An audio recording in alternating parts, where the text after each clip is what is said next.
In a land of rolling meadows and soft hills, where the wind hummed gently through tall grass and the sun cast golden light over flocks of sheep, a cunning wolf lived at the edge of the forest.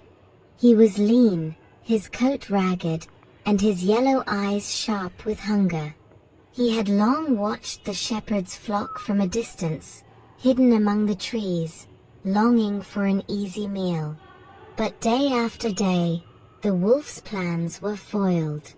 The shepherd was always nearby, attentive and cautious. His dog, a large growling brute with quick feet and sharper teeth, never let the wolf come close.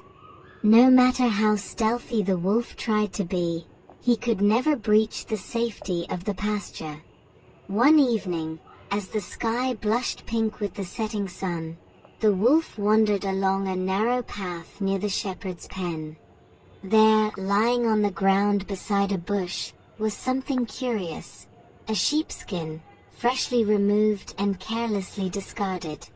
Perhaps it had been used for a trade or stripped from a sheep that had fallen ill. The wolf froze, staring at the skin.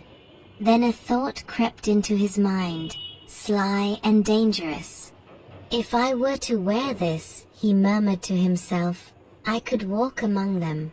I wouldn't need to sneak or hide. They'd think I was one of their own. And when the time is right..." A wicked grin crept across his muzzle. "I shall have more than one meal." Under the light of the moon, the wolf began to work. He pulled the sheepskin over his back, tucking in his paws and smoothing the wool around his face. It wasn't perfect. His legs were longer, his snout sharper, but in the haze of morning or from a distance, he looked remarkably like a real sheep. At dawn, he approached the flock, walking slowly, carefully, trying to mimic their gentle gait. The sheep were sleepy and paid him little mind. The shepherd glanced over his flock with a tired eye, counting the woolly backs. Seeing nothing unusual, he turned away to prepare for the day. And so, the wolf joined the flock. All day, he grazed among them, pretending to chew grass, keeping his head low. The sheep grew used to his scent and his presence. He listened to their bleating, learned how they moved and spoke. For days he returned, wearing the same disguise, biding his time. At night, he followed them into the pen, heart pounding with excitement. Soon, he thought, I'll choose the fattest one. I'll strike when they're asleep, and be gone before sunrise. But fate had other plans. That very evening, the shepherd received word that his cousin would visit and join him for supper. Wanting to serve a fresh roast, the shepherd went into the fold with a lantern in hand to choose a sheep for the meal. It was late, and the animals were quiet.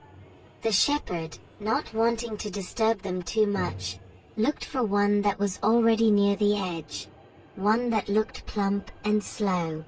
His eyes fell on the wolf in disguise. "Ah, there's a good one," he whispered, reaching down and grabbing the fake sheep by the fleece.